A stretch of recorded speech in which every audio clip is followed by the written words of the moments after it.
Hi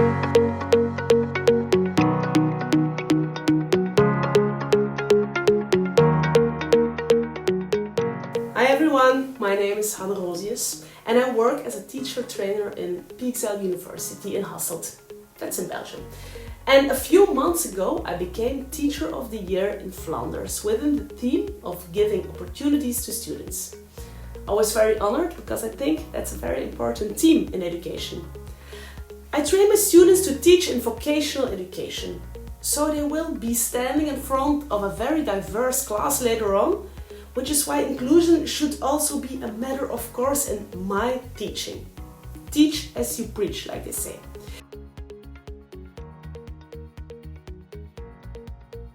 There's not really a recipe for inclusion. Looking closely, really seeing students and love them.